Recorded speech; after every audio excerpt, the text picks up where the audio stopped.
Hello everyone, welcome to the Layman Way, where we are completing fundamentals of physical geography. And this lecture is a part of my 2 months geography course program to help you one step closer to your goal. And guys, this program is all free, so don't forget to smash that like button, subscribe, and also turn on the notifications. Alright, if you want to view our full course, you can always click on the I button in the top right corner and view our full playlist. And guys, if you are following this program, do not forget to leave a comment down below about your progress in the course, guys, so that we can motivate one another. And let's get started. तो चलिए आगे का lecture आज continue करते हैं। पिछले lecture में हम मूवमेंट्स का बात कर रहे थे कि सॉइल का मूवमेंट कैसे होता है, रॉक का मूवमेंट कैसे होता है। डिफरेंट डिफरेंट टर्म्स हमने पढ़े, debris avalanche, snow avalanche, mud flow, solifluction. उसी को हम आगे थोड़ा कंटिन्यू करते हैं। तो लैंडस्लाइड से हम स्टार्ट करते हैं कि लैंडस्लाइड बेसिकली होता क्या है। ठीक है, तो लैंडस्लाइड्स का एक और नाम है जिसको हम स्लम्पिंग और स्लाइडिंग भी बोलते हैं। तो कभी अगर ये वर्ड आ जाए कि यार स्लम्पिंग क्या होता है तो कंफ्यूज मत होना। स्लम्पिंग इज़ लैंडस्लाइड ओनली। लैंडस्लाइड को ही स्लम्पिंग या स्लाइडिंग भी बोलते हैं। ठीक है, तो क्या होता है स्लम्पिंग?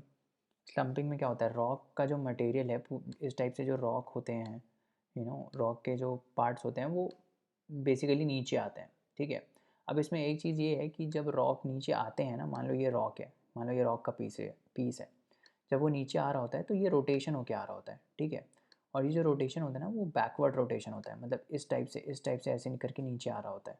ठीक है, तो लैंडस्लाइड में क्या होता है, ये जो रॉक के पीसेस होते हैं ये बैकवर्ड रोटेशन करके नीचे आ रहे होते हैं, तो उसको हम बोल देते हैं लैंडस्लाइड। ठीक है, स्लोप के रिस्पेक्ट में।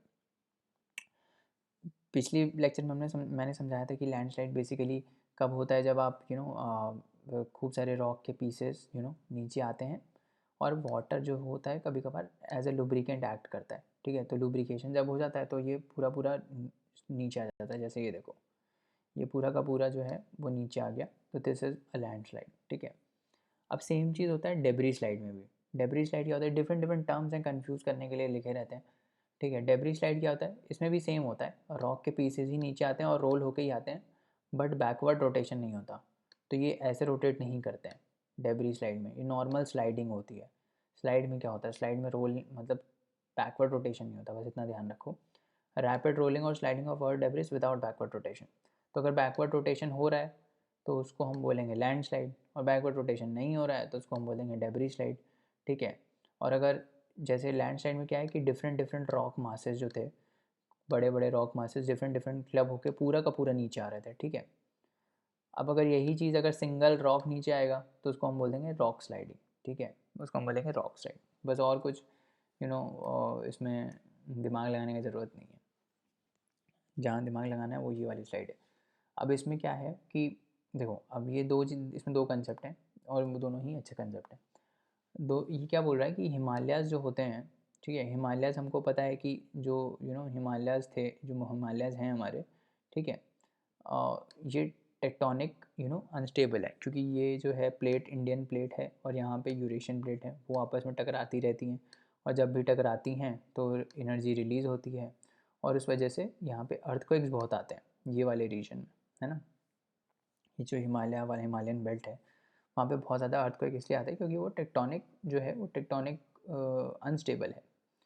तो इसीलिए हम बोलते हैं कि यार ठीक है, हम ये रीज़न बोलते हैं कि यहाँ पे इसीलिए ये स्लाइडिंग बहुत ज़्यादा होती है, डेब्री अवलांच और ये लैंड स्लाइड बहुत ज़्यादा होते हैं वहाँ पे, क्योंकि ये टेक्टोनिकली अनस्टेबल है। ठीक है, तो उस वजह से क्या होता है कि जो रॉक्स होते हैं वो फ्रेगमेंटेड रहते हैं, क्योंकि most of the times frequent होता है, बहुत ही फ्रीक्वेंट ये जो है अर्थक्वेक यहाँ पे आते रहते हैं, तो ये रॉक लूज अप हो जाते हैं और वो नीचे गिर जाते हैं, है ना। तो इसीलिए यहाँ पे ये ज़्यादा प्रेवलेंट रहता है।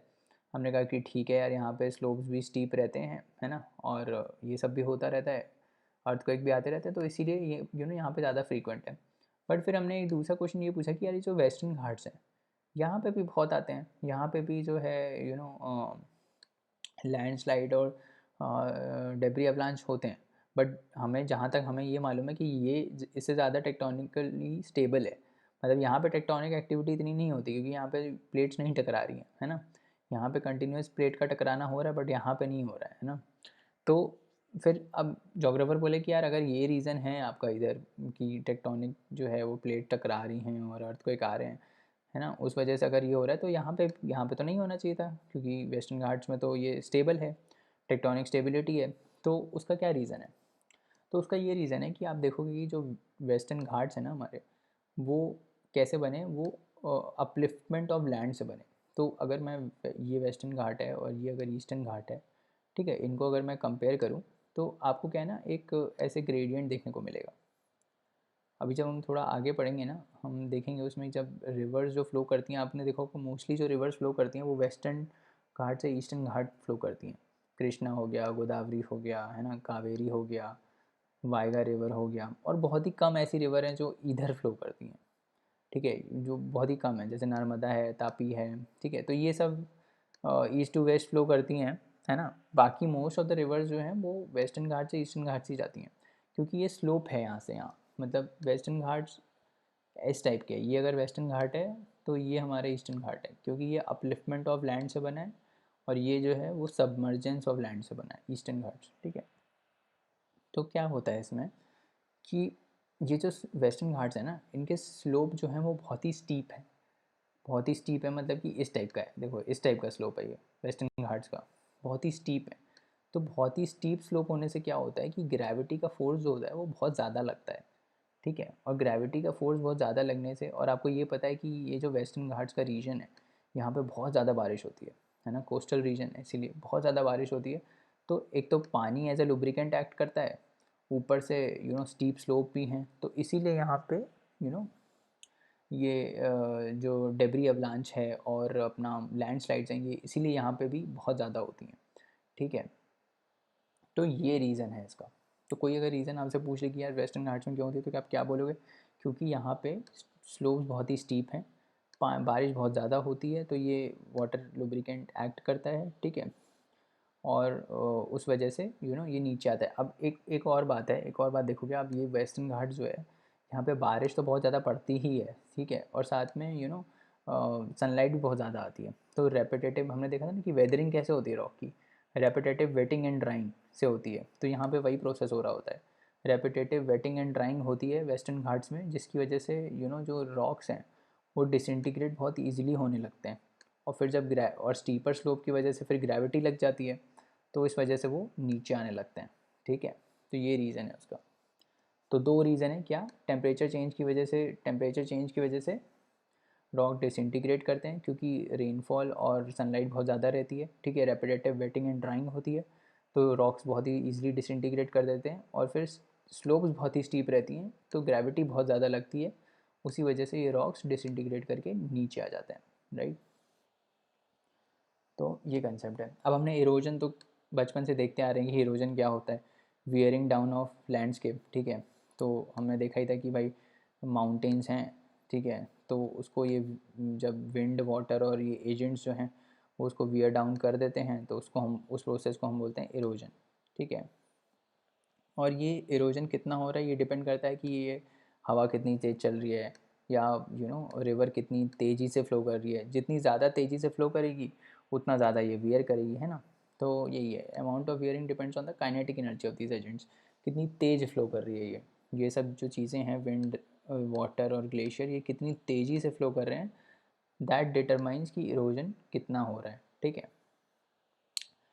और फिर ये जो इरोड करके ले जाते हैं पार्टिकल, ये विंड वाटर, फिर ये कहीं डिपॉजिट भी करते हैं, हमने देखा था कि कहीं डिपॉजिट भी करते हैं, उससे नया चीज़ बनता है, जो भी डिप्रेशंस होते हैं वो फिलअप हो जाते हैं, क्योंकि ये पार्टिकल्स लेके यहाँ कैरी करती है और यहाँ पे इसको डिपॉजिट कर देती है, ठीक है। तो ये कंसेप्ट है इसका, ठीक है। तो चलिए आज के लिए इतना रहने देते हैं, अगले लेक्चर में और कंसेप्ट को देखेंगे। जाने से पहले वीडियो को लाइक और शेयर ज़रूर करिए, चैनल को सब्सक्राइब करिए, बेल नोटिफिकेशंस को टर्न ऑन करिए, और आप अपने डाउट्स हमको laymanway@gmail.com पे भेज सकते हैं, जहाँ पे हम आपका रिप्लाई तुरंत करेंगे। तो चलिए आज के लिए इजाज़त दीजिए, बाय बाय, टेक केयर।